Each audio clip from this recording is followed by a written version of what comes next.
What's up guys? Welcome back to yet another video. So today is a special one. It is a fly heavily inspired by Kim Mackey, or I wouldn't even call it heavily inspired. This fly is it's a direct copy. It's a direct copy, I'll be the first to admit that. But this fly is so awesome and so cool looking and fairly easy to do. So I posted it the other day on my Instagram account and asked you guys to say pretty please to Kim so he would allow us to tie up this fly. And here we are about to tie up this little micro fry here. I have it sitting in my vise here.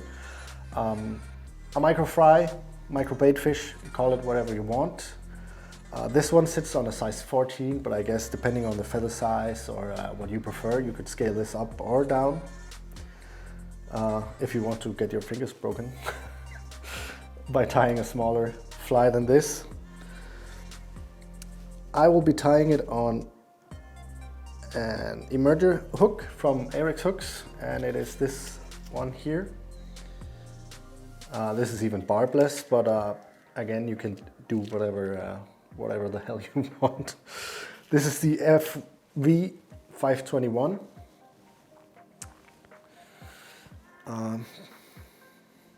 So let's get this one going. Let me get some thread onto the hook here.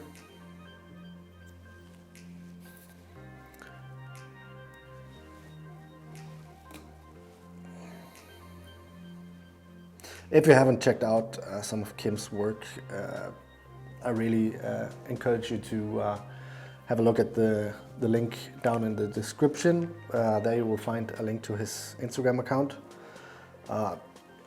Go over there and have a look at the madness. Kim is a master tyer in just about anything. I've actually had the honor, you could say, of inspecting his flies up close, and I gotta tell you, man, I have never seen deer hair work that good. Really amazing. So let's get some mylar tinsel onto the hook here, and it is a small hook, so I might be filling a little bit with it here. There we go. Just tie that.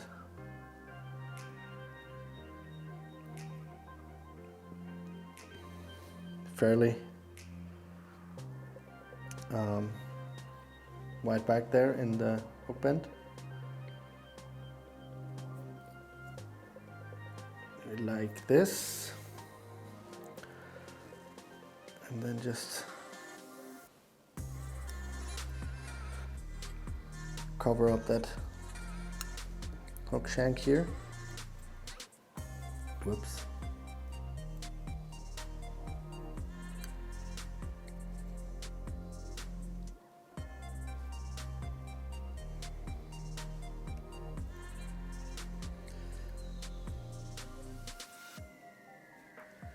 Tie that off.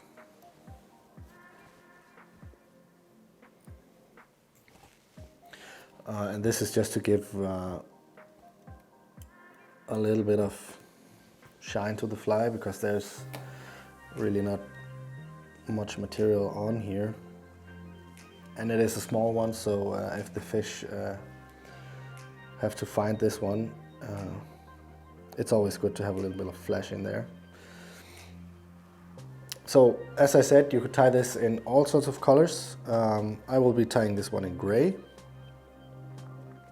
To stay true to the original pattern from Kim. I have quite a big mallard feather here, and what you do is you just align the fibers kind of like this and just pull them off. That will align the tips roughly. And there is, I guess there's no rules to how many you want to have in this. Kim ties this fairly sparse, so that's what I will be doing as well. And then you kind of just want to measure this out. how long you want it. And this is, I guess this is roughly 3 times the hook length here, or the shank of the hook. So just measure that out, and when you're satisfied, all you need to do is to tie the feathers down on top of the hook.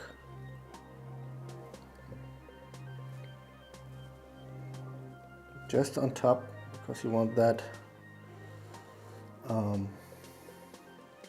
tinsel underneath there to be visible.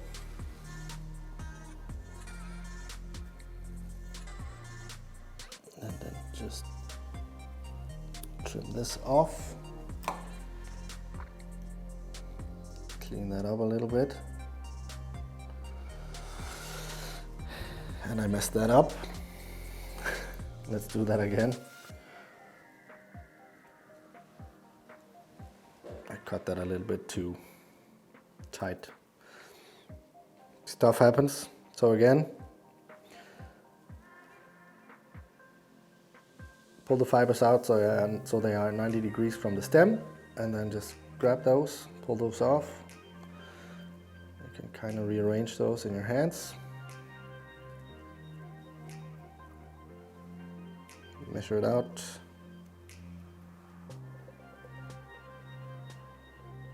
Tie that down.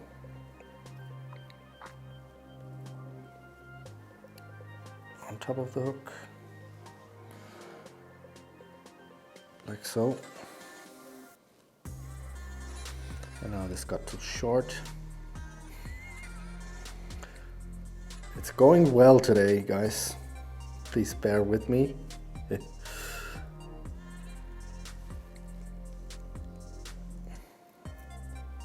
Here we go.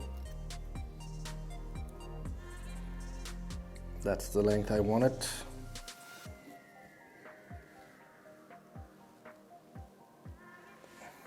And now trim that off again.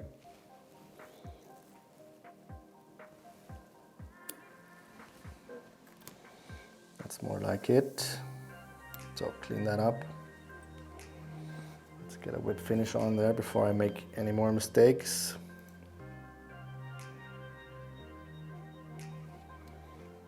And one will do, because you might have guessed it, there will be some covering to do with the UV resin.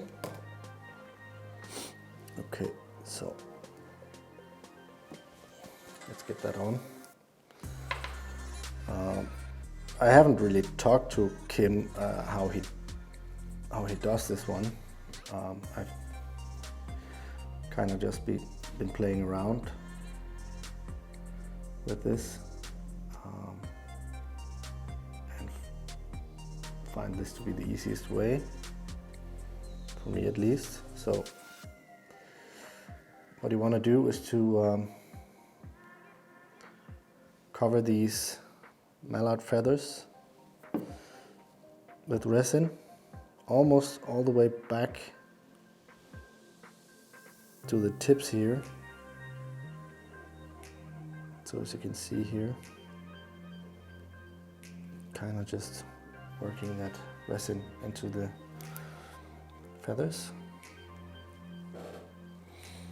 And when happy, I'll of course cure this. This one fiber there, making a bit of. There we go.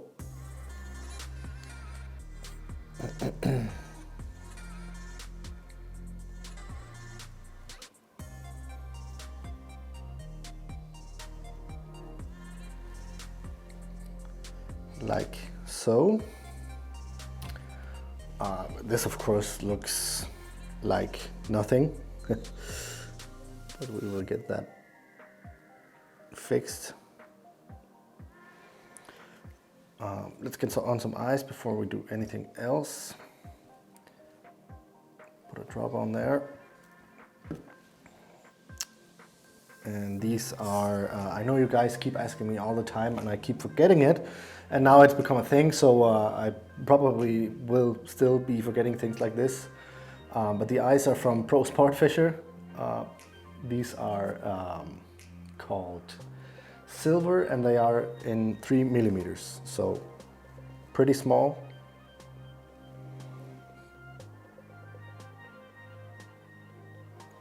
Get that one on the side there. Let's have a look, it's looking good.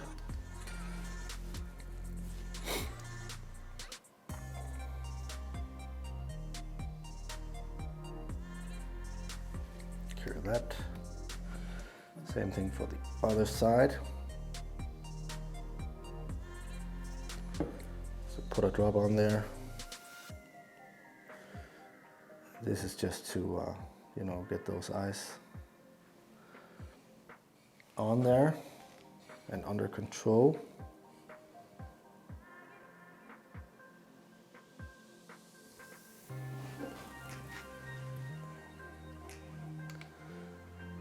Makes it a lot easier to work with.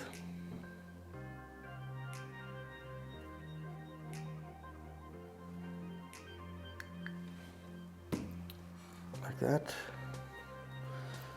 And then I want to work a little bit on that tail here. So put some more resin on. Just a thin layer.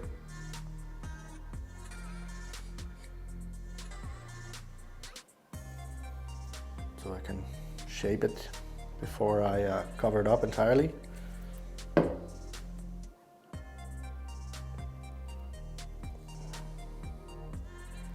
So, and you don't want to cover up the entire tail here. You want to leave the tips uncovered. You'll see why in just a second. I'm just using my whip finisher here to work the resin into the feathers. You could use your needle or your fingers, whatever.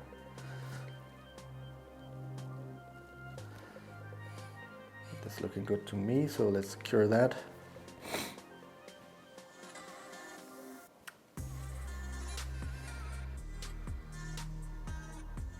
Alright, so when that's cured, you can kind of get in here and push your fingers into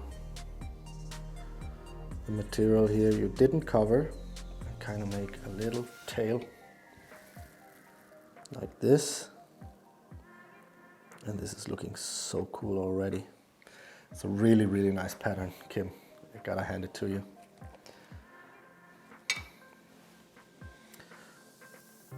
So now all there's left is to cover the fly. Make a nice little head here. And this you want to be really careful not to overdo it. Just do it in stages. I think I want to stop there and then just get that cured before I do anything else. So you can really see it starting to take shape here.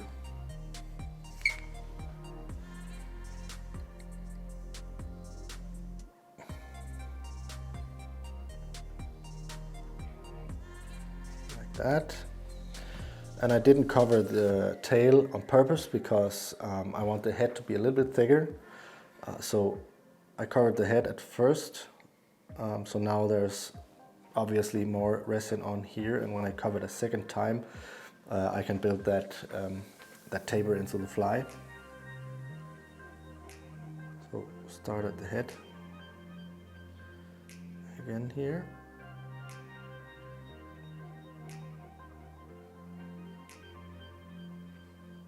give it a thin layer all the way around.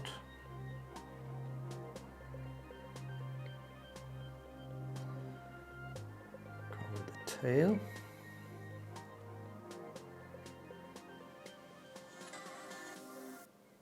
Now you might have to do this a couple of times before you get it perfect or close to perfect.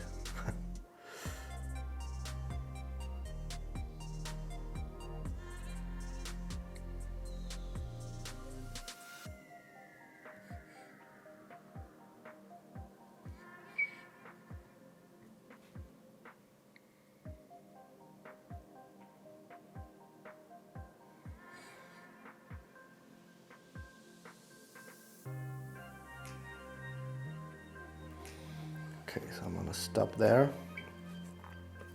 And this fly is there's, as you can imagine, not really any movement in this one. But it being so small, it doesn't really matter. I know Kim catches fish on this pattern, and I will be going out this weekend, and I will most definitely be trying out this one for those tricky winter trouts. So as it is with UV resin, you kind of have to move the fly around in your vise to kind of make it set a little bit or force it to do what you want. And I'm pretty dang happy with this. So let me just cure that.